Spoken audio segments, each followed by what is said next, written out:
의원님 어서 오십시오. 네, 불러주셔서 반갑습니다. 고맙습니다. 아이고, 너무 감사드립니다. 제가 감사드립니다. 너무 바쁘실 텐데 이제 국회도 열리고 해서 다시 바빠지기 시작하셨죠, 이제? 네, 이제 좀 네. 아직은 아닌데 이제 아직은 좀 바빠질 것 준비하셔야 같습니다. 되니까 네. 예, 이제 뭐 이제 원구성도 아마 곧 이루어지지 않을까 싶고요. 네. 그리고 지금 대정부 질문도 이제 다음 네, 주부터인가요? 다음 주에 예정돼 있습니다. 예, 그런 거 준비도 하셔야 되고 굉장히 이제는 국회의 시간이다. 누가 이제 그런 얘기를 하던데요. 네. 윤석열 정부를 향해서 뭐 여러 가지 사실 기대가 좀 있었을 거예요. 국민들은 좀 0.73% 표차긴 하지만 그래도 새로 선출된 정부가 좀 잘 순항하기를 기대하면서 바라보고 있었는데 실제 드러난 상황은 국민들이 오히려 불안하게 만드는 이런 요소들이 굉장히 많이 발생을 했다. 오늘 제가 따져보니까 취임 71일째인데요. 네. 지지율이 30% 초반대로 주저앉았습니다. 어떻게 보십니까? 네, 오늘 아침에 윤석열 대통령 출근길에 좀 재미있는 말씀을 하셨던데요. 네. 이렇게 지지율이 떨어진 이유가 뭐라고 보느냐라고 하는 기자들의 질문에 대해서 이렇게 말씀을 하셨어요. 그 원인을 알면은 어느 정부나 잘 해결했겠죠. 이렇게 말씀을 하셨는데 이 말은 원인을 모르겠다. 이런 솔직한 답변이라고 생각을 하고요. 그런 의미에서 이 윤석열 정부에 대해서 여러 가지 문제점이 지적되고 있는데 저는 이 답변에서 어떤 총체적 무능이 드러난 거 아닌가 싶습니다. 지금 뭐 경제 위기가 몰려오고 있는데 뚜렷한 대응책은 없고 또 과학 방역이라고 문재인 정부의 방역 정책에 대해서 비판을 했었는데 지금 4차 접종 맞아라 네. 라고 하는 것 외에는 다른 어떤 대안을 제시하지 못하고 있지 않습니까? 네. 오히려 잘하고 있는 게 뭔가를 꼽아야 될 텐데 그나마 좀 눈에 띄는 건 검찰 수사죠. 뭔가 네. 좀 활발하게 움직이는 네, 건. 예. 네, 그런데 검찰 수사도 이렇게 외과 수술하듯이 정교하게 칼날을 들이대기보다는 인디언 기우제식으로 그냥 나올 때까지 파보겠다. 네. 한강 백사장에서 그 모든 모래를 다 파헤치고서라도 바늘을 찾아내겠다. 네. 그런 심정으로 지금 하고 있는 것 같아서 그런 모든 것들이 반영되어서 네. 지금 30% 초반에 이례적인 지지율을 보이는 게 아닌가 싶습니다.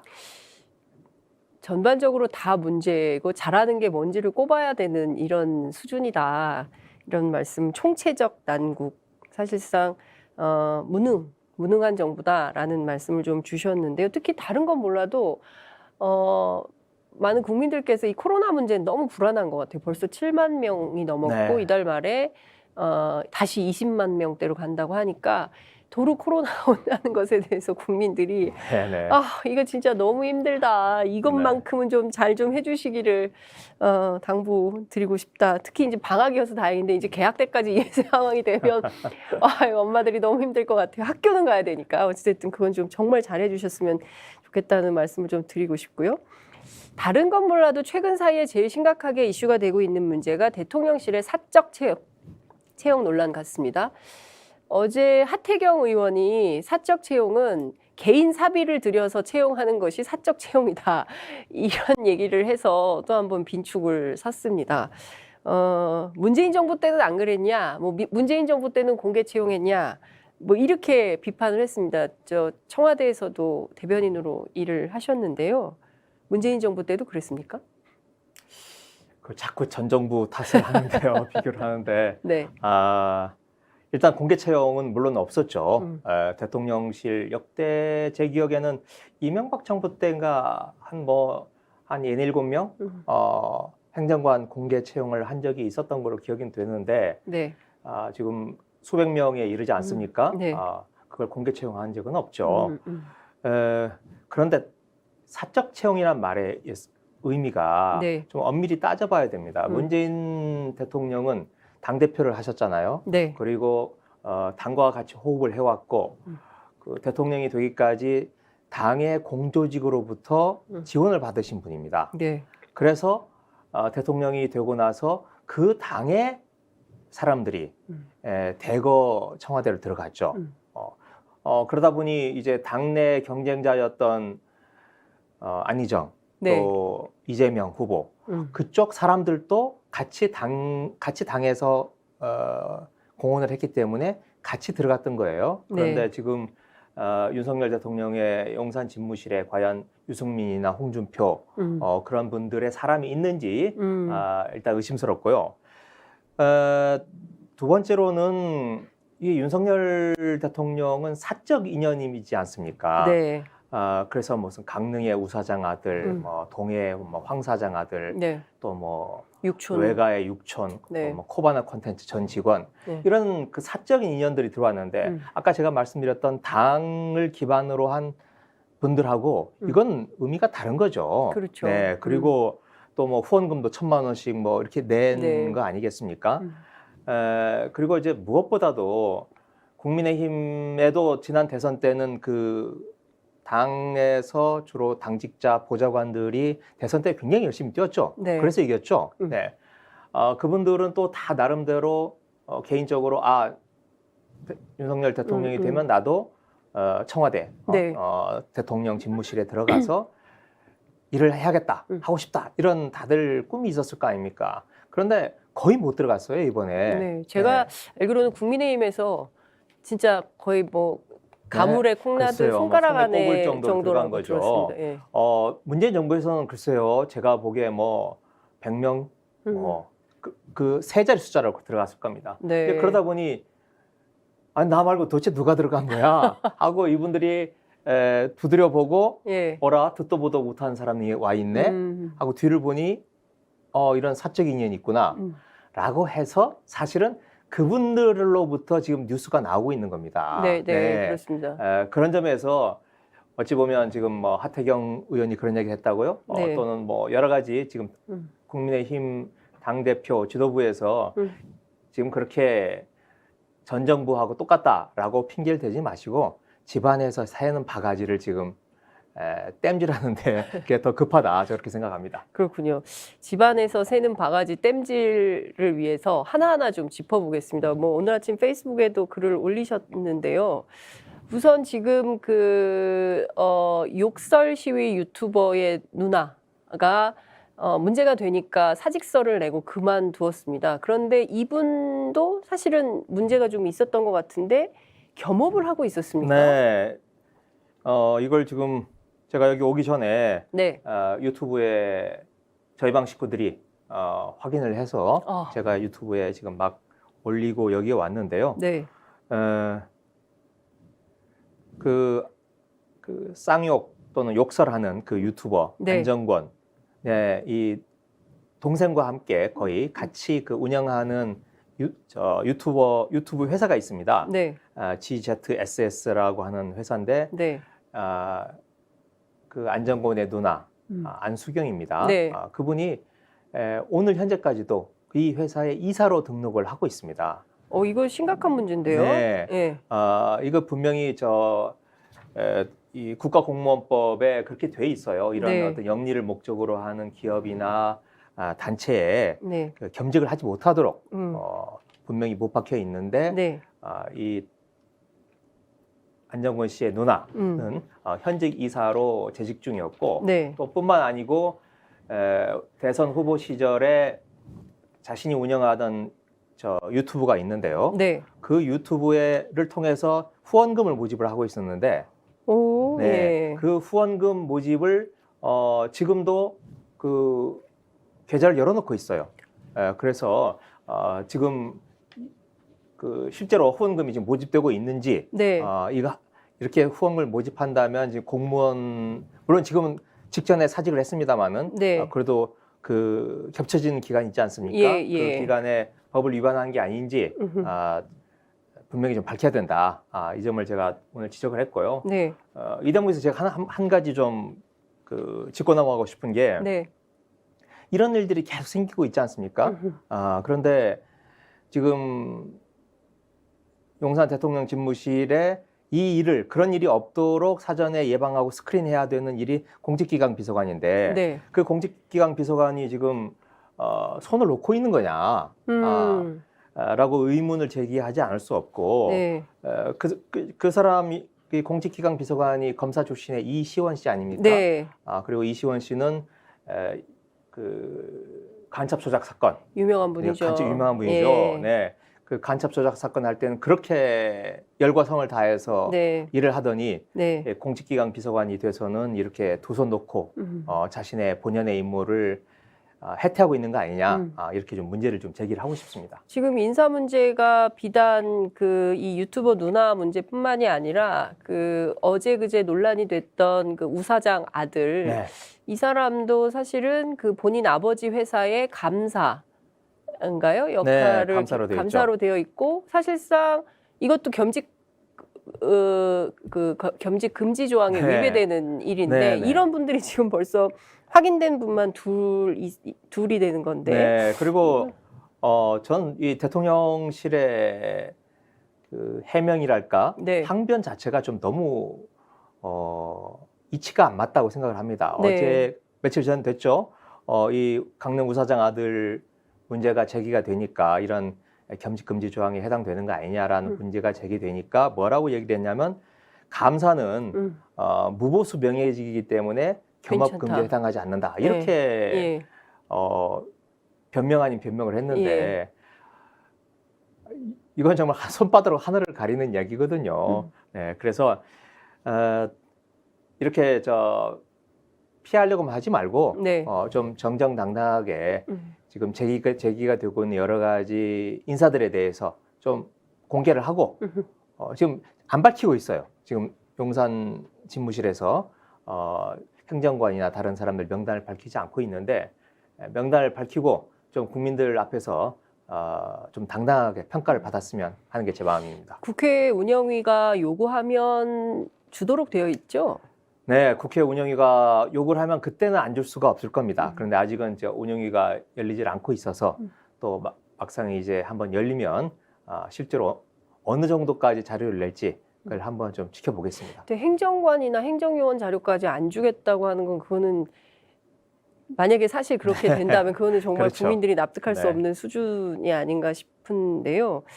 지금 말씀 주신 그 안수경 씨의 후원 계좌도 지금 계속 열려 있고 네. 그러면 영리 활동을 계속하고 있다는 얘기가 되는 그러니까요. 건데요. 자기 유튜브를 자기가 이제 뭐 유튜브 활동을 하다가 공무원 신분이 됐으면 좀 닫거나 폐쇄를 해야 되는 거 아니겠습니까? 네. 그런데 그걸 계속하고 또 후원금도 모금할 수 있도록 계좌를 열어놓고 그래서 비록 이미 퇴직을 했지만 사직을 했지만 그 부분에 대해서는 대통령실의 공직기강 비서관이 아까 제가 말씀드렸던 이시원 전 검사가 네. 그 부분에 대해서 책임을 지고 밝혀야 된다고 생각을 합니다.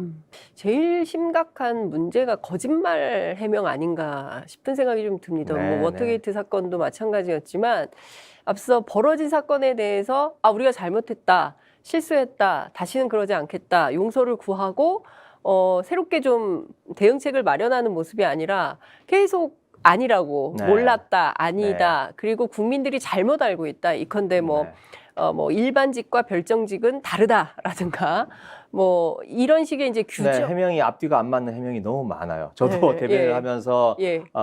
해명을 해야 되는 입장에 많이 몰려 있었는데 네. 그래도 일관성을 유지하고 그리고 또 팩트를 최대한 많이 제공을 해서 네. 기자들 스스로 판단할 수 있도록 하려고 나름대로 노력을 했는데 지금 대통령실의 이 공보 기능은 최대한 감추고 또는 내더라도 사실관계가 맞지 않는 그런 내용들이 너무 많아서 어떤 근본적인 좀 문제가 있지 않나 그렇게 생각이 듭니다. 지금 대통령실 내부의 엇박자도 심각한 것 같아요. 그러니까 이를테면 메시지 관리가 전혀 안 되고 있는 것은 아닌가. 통상 이제 과거에 청와대에서 계실 때 이런 상황이 벌어지지 않도록 사전에 다 회의를 해서 그렇죠. 일관된 메시지를 내지 않나요? 네, 그래서 지금 좀 체계가 무너지고 있다라는 느낌이 듭니다. 대통령실 자체가. 예. 네. 이제 그 원인이 뭐 여러 가지가 있겠습니다만은 지금 이른바 대통령의 도어 스태핑 하나만 좀 놓고 네, 보더라도 원래는 이런 현안이 있으면 대변인이 먼저 얘기를 하고 네. 대변인이 부족하거나 잘못 말한 게 있으면 이제 이른바 홍보수석이 나서고 네. 그래도 안 되면 이제 비서실장이 나서고 네. 그리고 최후의 발언자로서 음. 대통령이 나와서 정리를 하는 네. 그런 내용이어야 되고 또 그 각 단계마다 예. 관련이 있는 예. 비서관이나 수석들이 모여서 조율을 하고 해야 되는데 지금 아침 출근길마다 대통령께서 먼저 조율되지 않은 네. 정제되지 않은 말들을 쏟아내고 있지 않습니까? 네. 그러다 보니 그렇다고 참모들이 대통령이 쏟아낸 말들을 주워 담을 수는 없고 틀렸다고 말할 수도 없고 그러니까 내놓은 말들을 합리화하고 정당화하는 사후에 그러다 보니 모든 게 지금 꼬이는 건가요? 헝클어지고 꼬이고 있지 않나 이러다 보니 대통령의 뭐 국정 전반에 대해서 일을 하지만 이 공보 기능도 지금 어떤 뿌리째부터 지금 흔들리고 있는 게 아닌가 그런 생각이 듭니다. 그래서 일단 안 나타나잖아요, 저는. 그 대통령의 참모들이 오늘 처음 나온 것 같아요. 홍보수석이. 네, 예. 그 최영범 최영범 수석이 예. 지금 처음 홍보기획 나왔죠. 비서관도 공석이죠, 지금. 네네. 예. 그러다 보니 이게 지금 하여튼 좀 난맥상 여러 가지 총체적 난맥상이 지금 벌어지고 있다 이렇게 생각이 듭니다. 의원님도 사실 걱정되시죠. 지금 네. 이 상황이 정부가 이렇게 운영돼서는 큰일 날 텐데 이게 네, 국가를 그리고 지금 이게 이른바 복합 위기라 그래서 뭐 경제 위기가 지금 쓰나미가 저 보이고 있는 거 보이고 아닙니까? 있죠. 예. 네, 그런데 이걸 이런 식으로 아주 어찌 보면 기초적이고 작은 일인데 네. 이런 일도 제대로 처리하지 못하는 솜씨라면 네. 그 복잡하고 고도의 전문 지식이 필요로 하는 경제 위기에 어떻게 대응할지 이건 뭐 윤석열 정부의 문제가 아니고 예. 우리 전 국민이 너무나 몇 번에 걸쳐서 그렇습니다. 겪어보지 않았습니까? 예, 예. IMF라든지 예. 2008년 금융위기라든지 네, 그렇습니다. 그러니까요. 그 지금 국민들이 이 트라우마가 다양한, 그러니까 뭔가 이런 것 같아요. 오늘도 이제 그 대우조선해양에 대해서 그 공권력 투입 시사 발언이 나오자마자 국민들이 우려하는 것은 야, 이거 제2의 쌍차 되는 거 아니야? 네. 제2의 용산 되는 거 아니야? 이런 우려를 하시는 거니. 왜냐하면 기시감이 들기 때문에 네. 이제 그런 것이고 경제 위기도 마찬가지고 다 경험을 통해서 우리 국민들이 이겨낸 것도 있고 또 막 굉장히 힘들게 보낸 세월이 있어서 이거 지금 간단치 않다 이런 걱정을 좀 하고 있는 것 같습니다. 권성동 의원의 경우는요. 지금 지역에서 물러나야 된다 이런 요구도 나오고 있는데 무엇보다 현직 선관위원과 현직 정치인 간의 결탁이라고 하면 조금 그런가요? 뭐 내가 사선이나 됐는데 강릉에서 사선씩이나 했는데 내가 선관위원이라는 거를 몰랐겠냐라고 얘기를 해서 오히려 이게 뭐 양자 간에 뭔가 조율이 좀 되고 있는 건가라는 의혹도 갖게 만듭니다. 네, 너무 좀 거침이 없죠. 그러니까요. 네, 그래서 이런 말을 막 해도 되나라는 생각이 들어요. 당대표 그것도 지금 원내대표와 당대표 사실상 대통령 다음 가는 지금 2인자 위치에 있는데 네. 저렇게까지 거침없이 말하는 건 자신감인가 아니면 무모함인가 이런 생각이 듭니다. 이게 선관위원이라고 하는 게 네. 축구 경기로 보자면 심판 아니겠어요? 그렇습니다. 네, 선거에서 서로 경쟁자가 싸울 때 아주 중립적으로 고도의 중립성을 요하는 자리에서 누가 반칙을 하지 않나 보고 반칙을 한 페널티를 주고 그렇습니다. 하는 그런 자리인데 그런 축구 심판이 어느 한쪽 감독한테 축구 감독한테 우리 아들 취직 좀 시켜줘 라고 부탁을 하고 실제로 성사가 되고 예. 그리고 또 뭐 돈도 1,000만 원 주고 1,000만 원 내고. 예. 이러면 이게 그 축구 감독이 공정하다, 중립적이다. 누가 그렇게 생각을 할 수 있겠습니까? 근데 지금 그런 일들이 벌어졌고, 네. 권성동 의원은 그게 뭐가 문제냐? 네. 라고 하는 참 둔감한 그런 문제의식을 지금 보여주고 있는 거죠. 그런데 7급도 아니고 9급이고 네. 강릉 촌놈이 최저임금보다 10만 원 더 받는데 오히려 내가 미안하더라. 이런 황당한 해명을 했습니다. 네. 예. 이제 그런다 보니 며칠 어젠가요? 네.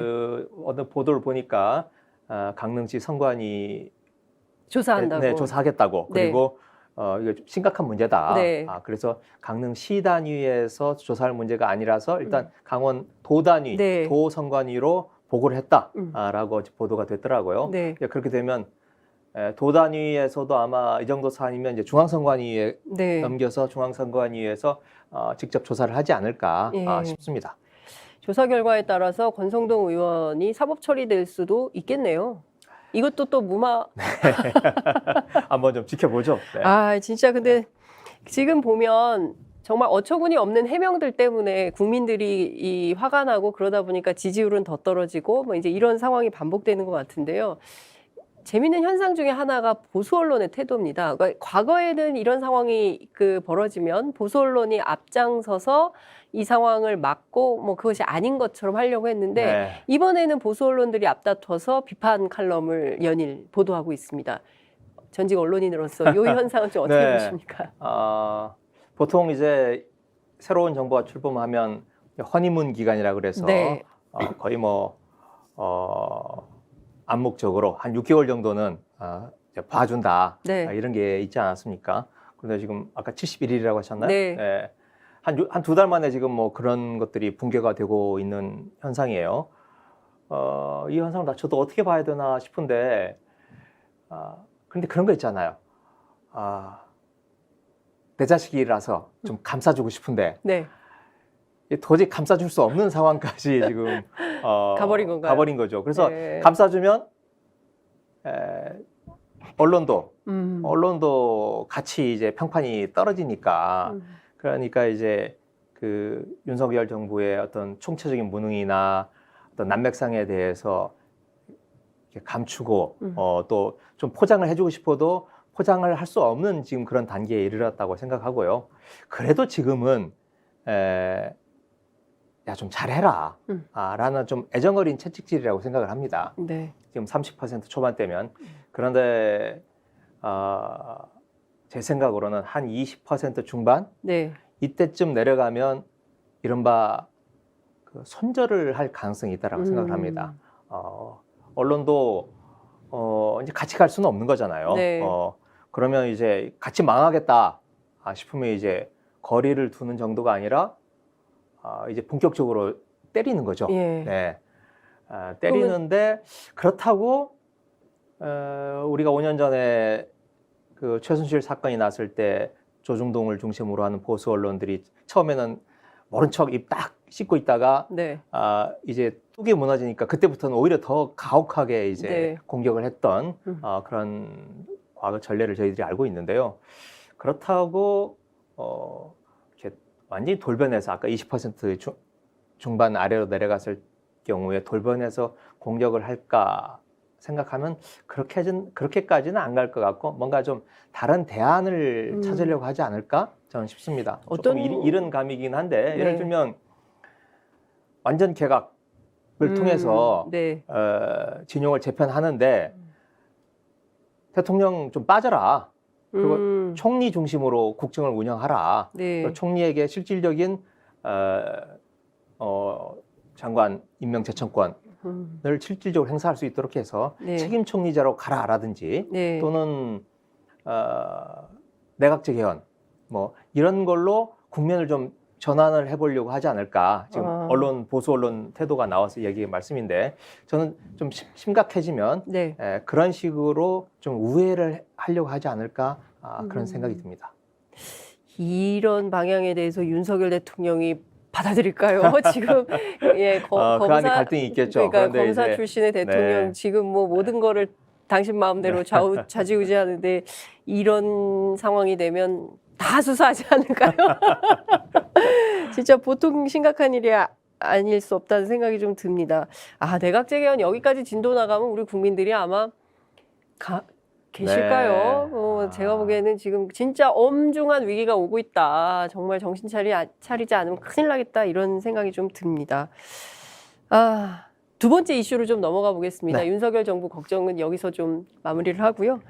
탈북 어부 북송 사건, 이걸 뭐 강제 북송이다. 이렇게 국민의힘과 윤석열 정부에서는 네이밍을 하고 있는데요.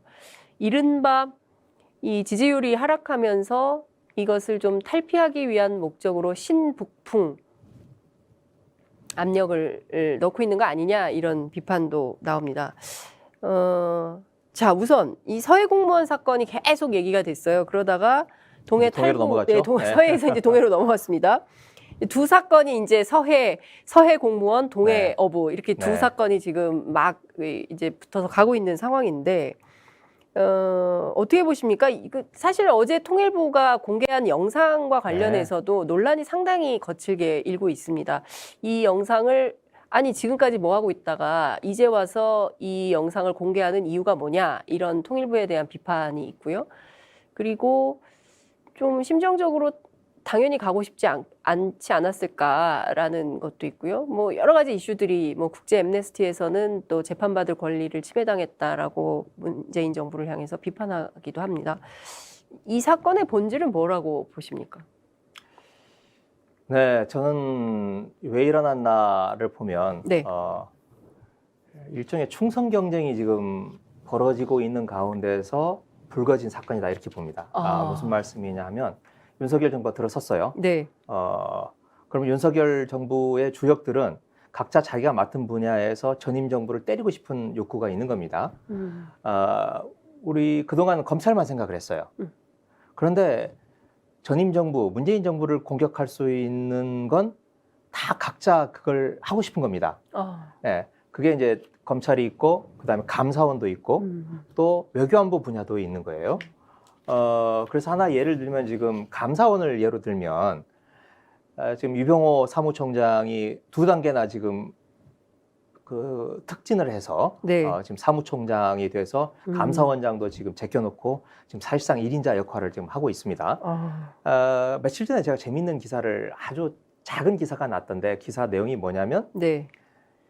피라미 말고 고래를 잡아라라고 이제 재촉을 한다는 거예요. 그 감사원 내부에서. 내부에서. 예, 예. 그런데 이게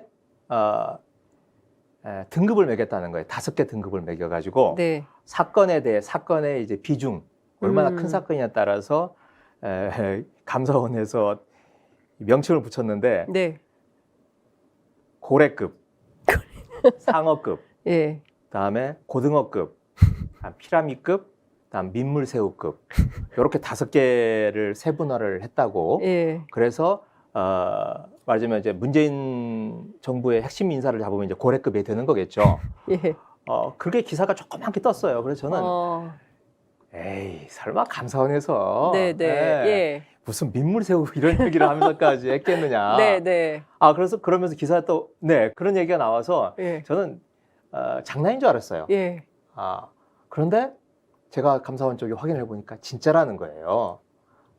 그리고 그래서 감사원 내에서는 직접 의원님께서 확인하신 네, 제가 내용인 확인해 거죠? 보니까 예. 그래서 실제로 그렇게 이 등급을 이걸 근무평가 승진 및 근무평가 반영하기로 하는 그런 평가 기준을 마련했다 5단계로. 어머, 예. 그래서 이걸 자조적인 감사원 내에서는 수족관 등급이다. 아쿠아리움 등급이다. 이렇게 지금 이름을 붙였다라고 해요. 너무 이게 창피한 수준 네. 아닙니까? 대한민국 그러니까 이게, 감사원이. 그러니까 제가 이 이야기를 왜 드리냐. 감사원이라는 조직에서 그렇게 하고 있는 거죠. 그래서 실제로 지금 한상혁 방통위원장, 무슨 홍장표 KDI 원장 예. 이런 분 지금 쫓아내기 위해서 감사원이 대대적으로 지금 달라붙지 않습니까? 네. 자, 이게 고래급을 잡기 위한 위해서. 네. 행동. 자, 검찰은 어떻게 하느냐? 검찰은 다 알려져 있죠. 네. 제가 이제 전임 문재인 정부 때 굵직하게 하고 있는 것만 한번 제가 조사를 해봤어요. 네. 그때 한 15건 정도가 돼요. 지금 수사 중인 한동훈 게. 예. 법무부 장관 휘하에 예. 검찰이 하고 있는 게. 예. 그런데 이게 꿈과 야망은 큰데 예. 이게 잘 안 나오는 거예요. 제일 좋은 건 누가 돈을 먹었다거나 이런 일이 나오면 좋은데 이게 잘 안 나오는 거예요. 그래서 지금 처음에 굉장히 멋지게 빵빠레를 올리면서 시작을 했는데 예. 지금 실질적으로 조사를 하고 있는 건 저 행정관급에서 지금 하고 있습니다. 그래서 제 생각에는 중간쯤 어디 비서관급으로 치고 들어갔다가 이게 잘 안 나오니까 이제 거꾸로 후퇴를 해서 예. 행정관급에서 좀 조사를 하고 예. 그걸 타고 올라가려고 하는데 제가 보기에는 쉽지 않을 겁니다. 네. 이제 그러다 보면 제가 이야기가 길어졌는데 네. 서해 공무원 동해 어부는 왜 생겼느냐 이런 충성 경쟁이 있는 거예요. 이게 외교안보 라인에 있는 겁니다. 제가 지금 듣는 이야기가 예. 있습니다만은 예. 제가 아직은 조심스러워서 실명을 공개할 수는 없습니다. 하지만 이른바 용산에서 네. 근무하시는 어떤 분이 있는데 그분이 중심이 돼서 지금 이 사건들을 좀 핸들링을 하는 거죠. 그러면서 이 두 개가 지금 아마 검찰이 좀 속도를 냈다면 이게 좀 죽었을 거예요. 그런데 검찰이나 감사원에서 속도가 안 나니까 네. 오히려 이게 지금 더 크게 지금 부각이 되는. 외교안보 라인이 더 크게 지금 부각이 되고 있는 사건이다라고 하는 거고요. 네. 지금 통일부 한 것. 네. 예.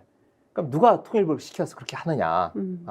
이 통일부에서 이런 일을 하질 않거든요. 그러니까요. 네, 지금 통일부에서 이런 식으로 어찌 보면 참 저급한 수준의 지금 언론 플레이를 하고 있는 건데 만일 다시 분위기가 좋아져서 남북 간의 어떤 대화 통로가 열리고 다시 해야 된다면 그 일을 맡아야 할 사람이 통일부인데 네. 지금 너무 어처구니 없는 북쪽에 일이죠. 대해서 다시는 안 볼 것처럼 지금 행동을 하고 있는 거 아닙니까? 예. 그럼 통일부는 스스로의 존립 근거, 네. 존재의 자체를 지금 스스로 지금 무너뜨리고 있는 거예요. 그러니까 과거에 윤석열 정부 뭐 인수위 때부터인가요? 후보 시절부터인가요? 그 여가부하고 통일부를 없애야 되는 네. 부처로 손꼽았던 네. 이제 지금 경험이 있는데 지금 스스로 우리 필요 없어요 지금 얘기를 하고 있는 거예요. 그러니까요. 예. 네.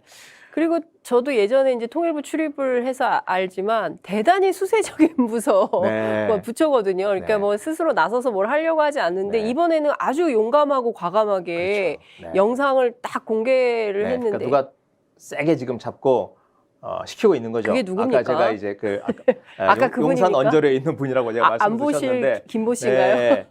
그래서 뭐 하여튼 이번에 엊그제 SBS였나요? USB 문재인 대통령이 김정은 위원장에게 준 USB 그것도 네. 국정원에 조사를 한다. 이런 기사가 났는데 네. 이건 말도 안 되는 그런 일들을 언론에다가 흘리는 거죠. 정상회담 뒷거래 해설 뭐 네, 이런 정상회담 겁니까? 뒷거래 해설. 네. 그런 것들을 지금 분위기를 잡아가는데 네. 이쪽에서 외교안보 라인에서 전 정부를 문재인 정부를 타격하는데 네. 선제 타격하는데 우리가 공을 세우겠다라고 하는 그룹이 있는 거죠. 네. 제가 보기에는 지금 말씀 주신 내용이 다 사실이라면 사실상 북풍 한 길로 이렇게 해서 공을 세워서 윤석열 대통령에게 좀 인정받고 싶은 뭐 이런 건가요? 그렇죠. 네, 그리고 뭐 국면 전환에 그동안 또 지금 이걸 주도하는 사람들 입장에서는 쌓인 게 있었겠죠. 네. 문재인 정부 때 이제 비켜나 있고, 네. 네, 그리고 북에 대해서 갖고 있는 어떤 뭐 편견, 문재인 정부에 대해서 갖고 있는 편견 이런 게 있기 때문에 그런 일이 벌어질 거라고 생각합니다. 또 그리고 또 놔두는 이유는 윤석열 정부에서 그런 흐름에 대해서 가도록 내버려 두거나 오히려 더 독려를 하고 있는 거 아닙니까? 오히려 독려를 하고 있죠. 대통령실에서 직접 대변인이 나서서 이 문제에 대해서 뭐 반인도적인 일이다 뭐 이런 정도로까지 수사 가이드라인을 준다라고까지 얘기를 하고 있는 상황이니까요. 네. 그런 걸 보면 지금 대통령 지지율이 부정적인 평가가 긍정적인 평가보다 2배 가까이 예. 높지 않아요? 예. 이런 서해 동해 문제도 부정적으로 보는 의견이 10% 정도 더 높아요. 그렇더라고요. 네. 예. 하지만 이 총체적인 난맥상, 가장 최악의 상황을 덮기 위해서 좀 덜 나쁜 걸로 덮는 거죠. 예. 예. 근데 예전 같지 않아서요. 네. 이제 이런 것도 사실은 국민들이 다 이제 학습 효과가 그렇죠. 있어서 네. 이런 거 한다고 해서 지지율이 올라가거나 이제 본질적인 문제가 해결될 수 없다. 상식적으로 판단하는 국민들 시각은 저는 그럴 거라고 보는데 오판하고 있는 거 아닙니까? 이 윤석열 네. 정부와 윤석열 대통령 그리고 또 안보 라인에 계신 분들이 이걸로 뭔가 그 반전의 기회가 생긴다고 판단한다면 되게 시대착오적인 거 아닙니까? 네, 좀 항상 그래서 지금 이명박 정부 때의 정서를 가지고 그들 하고 있는 게 아닌가 그러니까요. 네, 싶습니다. 그러니까 어떤 측면에서는 NLL 대화록 파문하고도 처음에 이렇게 막 그 뭐 대통령 기록물 공개하라 마라 뭐 이럴 때는 사실 그때와 조금 그 닮은 꼴 많이 느낌을 겹치죠. 좀 받았는데 네, 네. 그런데 엠네스티에서요 그 국제법을 어겼다라고 비판하는 이유 중에는 뭐 안대를 착용하고 또 이 포승줄로 묶고 그리고 또 이제 이 사람들이 재판받을 권리 이런 거를 침해한 거 아니냐. 그리고 그 이 사람들이 그 연쇄 살인마라는 증거가 있냐 확인되지 네. 않았는데 네. 규정하고 이렇게 처리한 거 아니냐 예, 이렇게 비판하고 있습니다. 당시는 상황이 좀 어땠던 겁니까? 이 오징어잡이 배인데요. 네. 이 오징어잡이 배가 공해상에 와서 16명을 죽였죠. 뭐 너무 잔인하니까 제가 그 이야기는 그냥 빼겠습니다. 네. 그런데 그 자신들의 범행을 증거를 없애기 위해서 사체를 다 바다에 버리고 피 묻은 데 씻어내고 다 페인트까지 다 칠하고 이렇게 이제 증거를 없앤 거죠. 네. 그런데 우리 정부가 이 사람들이 와서 그 진술을 한 것만 가지고 한 게 아니고 북에 가서 3명이 범행을 저질렀는데요. 그 3명이 바다에서 범행을 저지르고 김책 씨라고 하는 곳으로 들어갑니다. 들어가서 한 명이 붙잡혀요. 네. 그 한 명이 붙잡혀서 그 사람이 모든 걸 또 북한 쪽에다가 이야기를 합니다. 자백을 합니다. 예. 네. 그리고 나머지 2명이 도망을 나온 거거든요. 한 사람 잡힌 걸 한 알고. 사람 잡힌 걸 알고 예. 이제 2명이 도망을 나왔던 건데 이제 그런 과정을 남쪽 정부에서 우리 문재인 정부에서 상황을 다 파악을 하고 있었던 거예요. 이른바 SI라고 하는 걸 통해서 뭐 네. 구체적인 내용은 제가 말씀드릴 수 없습니다만은 그래서 내용을 전체를 봤을 때 이 사람들이 나중에 사후적으로 규순을 하겠다라고 했습니다만은 규순의 동기라든지 뭐 이런 것들을 봤을 때 이게 진정성이라고 할까요? 이런 게 좀 떨어진다 이렇게 판단을 했던 거고요. 그 아까 엠네스티 말씀을 하셨습니다만은 글쎄요, 엠네스티가 구체적인 내용까지는 모르는 거 아니겠습니까? 이게 실제 VOA, 상황이. 보이스 오브 아메리카라고 하는 방송국에서 멘트를 해달라고 하니까 엠네스티에서 넘겨준 건데 좀 원론적인 얘기를 하지 않았을까 싶고 일반론. 네, 일반론을 말씀한 게 아닌가 싶고 그리고 누구보다도 그런 외국의 단체가 하는 말보다는 모든 내용을 잘 아는 우리 국민들께서 51대 41이라고 하는 걸로 지금 이 북풍몰이가 문제가 많다라고 이미 판정을 해주시는 거잖아요. 예, 국민들께서. 예. 네. 아직 실체가 드러나지 않았는데도 지금 그 정도로 판정을 해주시는 거기 때문에 지금 그 윤석열 정부가 이 문제에 대해서 과속하는 건 스스로의 어떤 흠을 드러내는 거라고 그렇게 생각을 합니다. 예. 그 굉장히 빠르게 검찰이 두 전직 국정원장을 고발하고 그리고 또 전직 뭐 안보실장 등 해서 장관 포함해서 그 출국 금지 조처하고 그리고 또 외국에서 들어올 때 귀국 신고를 하라고 그러고 조사에 대한 압박을 넣는다는 것이고 국민들이 이렇게 판단하셔도 윤석열 정부와 검찰은 이 사건 수사를 계속하겠다는 입장인 것 같습니다. 이 칼끝이 누구에게가 있을까요? 지금으로서 드러나는 건 국정원장인데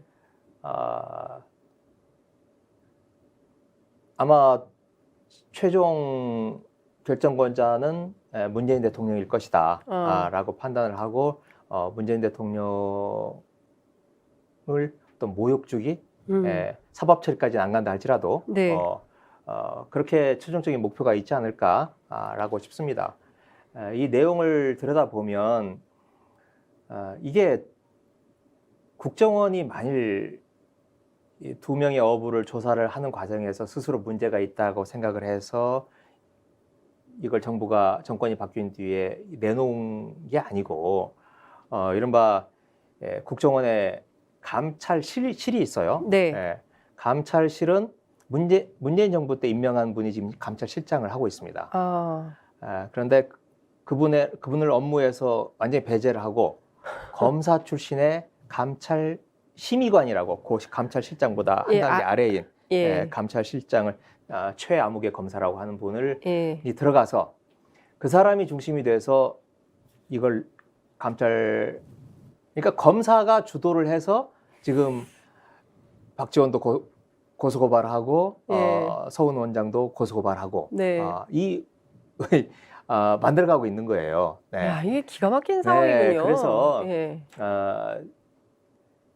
검찰 또는 약간 그 부분이 제가 보기에 외교안보 라인하고 서로 소통을 하고 있기 때문에 이런 일이 가능하다고 생각하는데 어찌 보면 처음부터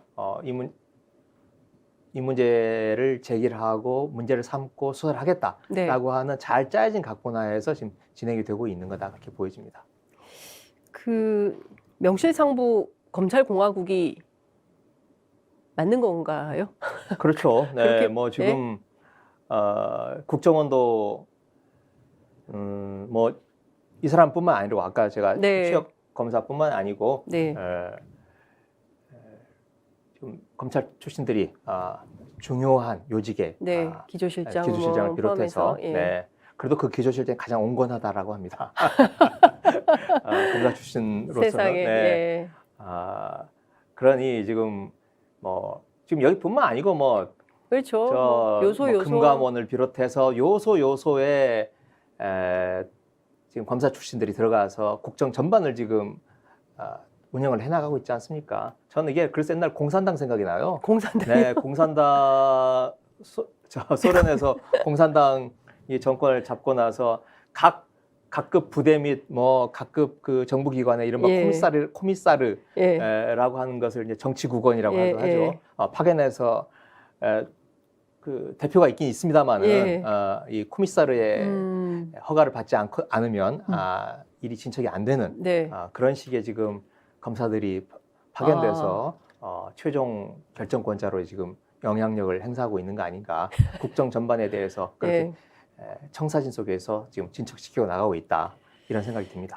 우리 국민들이 참기 어려운 상황으로 계속 뭐 이런 거 공산당이 싫어요 우리 했었기 때문에 네, 이렇게 가면 진짜 큰 권력의 위기를 맞을 수밖에 없지 않을까 싶습니다. 정말 걱정이 큰데 이 가운데 그래도 세 번째 주제 국회가 뭔가 역할을 해주지 않을까. 대한민국은 삼권 분립의 국가고 또 행정부가 이렇게 잘 못할 때 입법부가 또 견제하는 그런 기능을 하기 때문에 그런데요. 앞서 말씀해 주신 대로 내일하고 내일 모레 교섭단체 대표연설을 시작으로 해서 이제 국회가 열립니다.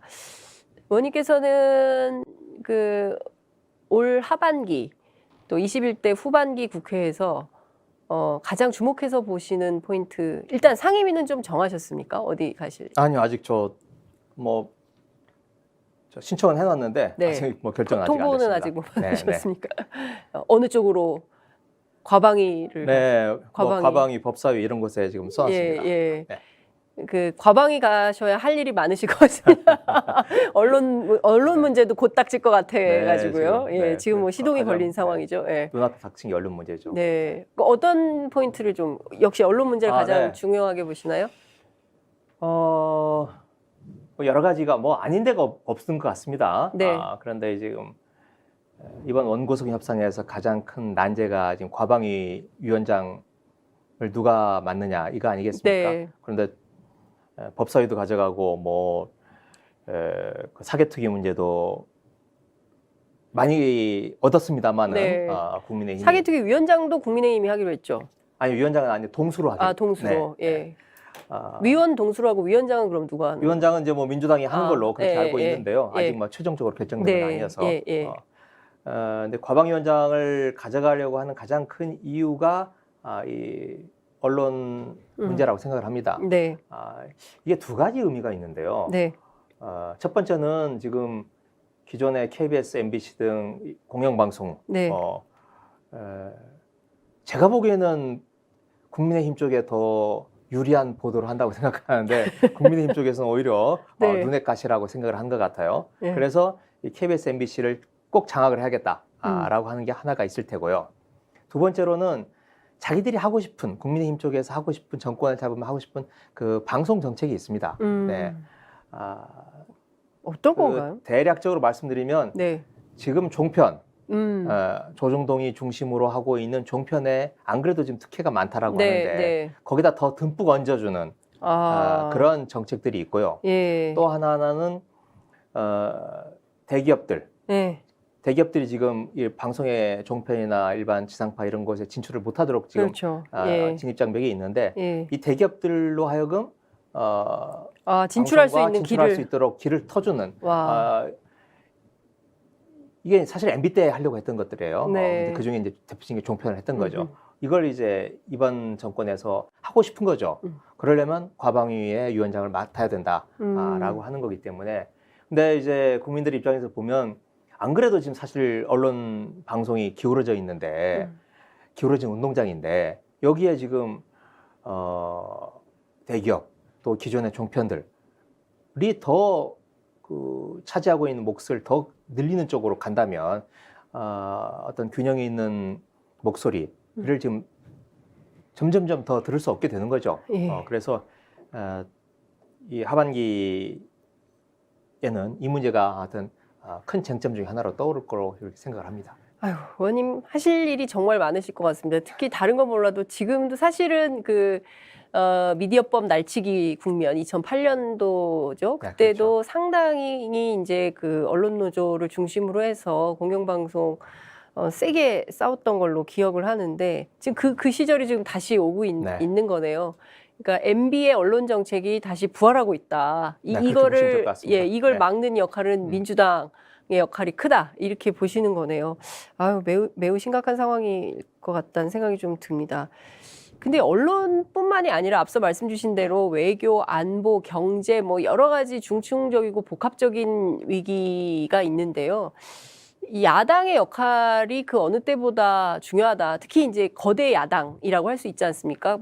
다 합치면 한 169석이 169.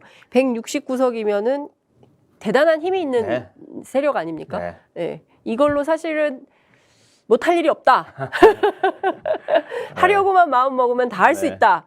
이렇게도 볼 수 있는 의석수 아닙니까? 네. 일단 좀 지금 전당대회를 통해서 지금 새로운 리더십을 만들어가는 과정인데 네. 한 달 뒤쯤이면 이제 결과가 나오겠죠. 일단 좀 그렇게 좀 정비를 당내에서는 한번 선거를 크게 졌기 때문에 여러 가지로 뭐 서로 생각들도 다르고 누가 더 큰 책임이 있는지 뭐 여러 가지 지금 혼란스러운데 그런 선거를 통해서 전당대회를 통해서 한번 정비가 될 필요가 있고 이제 그럴 시간이 필요하다 싶습니다. 그런데 한번 정비가 되면 이제 좀 제대로 역할을 할 수 있지 않을까 저는 좀 기대를 가지고 있는데요. 왜 그러냐면 선거 패배의 원인을 놓고 좀 크게 두 가지 이견이 있어요.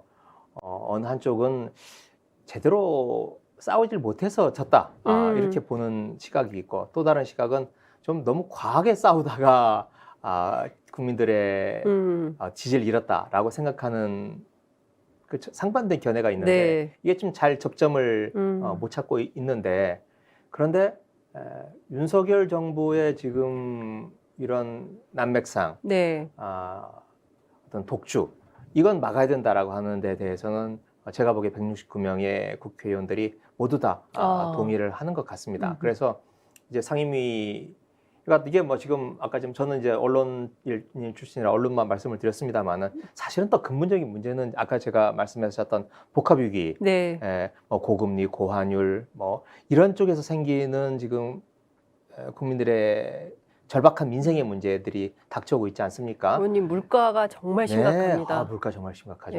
정말 심각합니다. 그런 문제들에 대해서 지금 추경호 장관을 중심으로 해서 내놓고 있는 정책이라고 하는 것들은 도저히 이것 가지고 막아낼 수 없는 네. 것들인데 그에 대해서 또 목소리를 또 내고 또 정책으로 뒷받침을 해야겠죠. 네. 그래서 어디 한 군데 좀 여유에 있는 곳이 없다고 생각이 듭니다. 정말 민주당이 좀 이렇게 강론은 좀 다르더라도 총론에서 합의하고 좀 대통령 자주 하시는 표현대로 국민만 바라보고 정치를 좀 하셔야 되지 않을까라는 생각이 좀 듭니다. 어느덧 시간이 이제 다 되어가지고요. 벌써 네, 1시간이 그런가요? 지났습니다. 네. 전 의원님 말씀 들으면서 한편으로는 진짜 나라 걱정, 윤석열 정부가 잘해야 될 텐데 이런 걱정이 좀 들면서 또 한편으로는 그래도 이렇게 현명한 국회의원이 현장에 계시니 나라가 어지럽지만 엉뚱한 방향으로는 가지는 않겠구나라는 한편으로는 안심도 좀 생깁니다. 오늘 저희 그 이슈토크빅 시청자들과 함께 해주셨는데요. 끝으로 한 말씀 부탁드릴게요. 네, 지금 뭐 새 정부 들어서 이제 2달 만에 롤러코스터를 타고 있고 또 앞으로 환란이라고 부를 수밖에 없는 그런 위기가 닥칠 걸로 예상이 됩니다. 또 국민들께서 좀 지혜와 용기를 모아주시고 저희들이 또 일할 수 있도록 많이 좀 격려를 해주시기 바랍니다. 고맙습니다. 또 네. 모시겠습니다. 고맙습니다.